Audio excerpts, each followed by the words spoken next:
Hi, this is Justin Hitt, and we're going to cover some of the questions that folks have when it comes to their back office operations.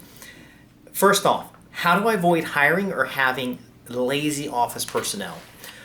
One of the coaching clients I was working with talks about how he has his office full of people, and a lot of times when he comes back from working out in the field or visiting customers, he comes in the office and he notices things like, for example, the receptionist is sitting there looking at social media.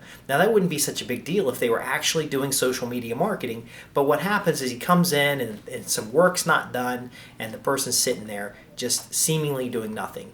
Now they are there when the phone rings, which is good, but they don't seem to be doing anything. Same problem happens with other staff in the office. So he goes through and he sees the salespeople in the back room. He says, "Hey, I need a status of what's going on with such and such account." Salespeople, he only has one or two of them. It's an electrical contractor, not a sales office. They don't have immediate answers.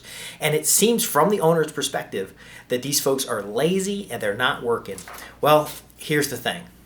The only way you're going to know if these folks are working is if you have clear and precise measures. Now, the only way to have clear and precise measures is to have each person established in a role with a certain set of procedurals. So in the area of marketing, for example, we have measures associated with the number of leads generated, the number of telephone calls generated, the number of activities. Now, if you're not looking at people and you're looking at marketing campaigns, for example, those marketing campaigns, when they go out, they have a certain expectation of results. Everybody can agree on that. If you're going to do marketing, you should have a certain expectation result. You can do the exact same thing with your staff. The only difference is their procedurals will be assigned to a role rather than a person. You do that for two very important reasons. First off, people don't work out sometimes. Some people in your office could really be lazy. Right now you don't know which ones are good or which ones are bad, but when you have measures, you're going to know. And if people are assigned to roles and those roles have certain responsibilities, then you can exchange or interchange the people in those roles themselves. Now, I'm not advocating you firing your team, but if they're not producing and you don't have clear evidence of results, then you got to let them go. The second thing is that individuals in your office may not have clear directions. So you may have an intention for them to do something, but they may not themselves have the direction or the skills to go do it. Like, for example, the social media marketing. The person in the front desk may be proficient with Facebook and they may be tweeting for you and things like that, but you may not see any sales because they know how to tweet, they know how to post on Facebook, but they don't know how to market. And when you have to help them with the education of marketing, which is an assessment activity, you can then focus their efforts on what you would perceive to be productive. Because if you ask anybody in your office, 100% of the time, they will tell you how productive they are, how busy they are, how much they're actually doing. And it's just a matter of opinion, but when it comes to running your business, that opinion is about your results. So what do you get? You have clear processes. What is that back office supposed to be doing? You have clear procedurals. What procedures, what activities and steps?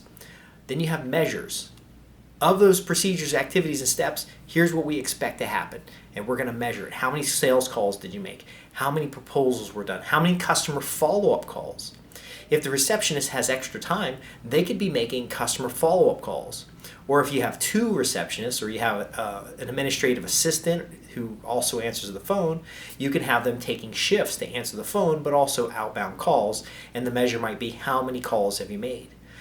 You can ultimately measure by profit and loss. So if you have a business unit like your generator unit and they're supposed to be doing X number of installs, but you don't have X number of installs in the pipeline, you can establish the communications and measures to make sure that the sales activities are done that puts the generator installs in the pipeline. So how to avoid hiring lazy people? Where you have structured systems. You hire people into roles.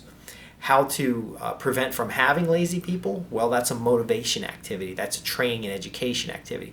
That's a development of your people resources. And together, that gives you certain results for your business. Now, I teach about how you can use staffing arbitrage. That means you can hire lower rate staff, give them a clear structured procedure, and get actual high value results out of them. There's also the taking advantage of price differentials by region or by even international region.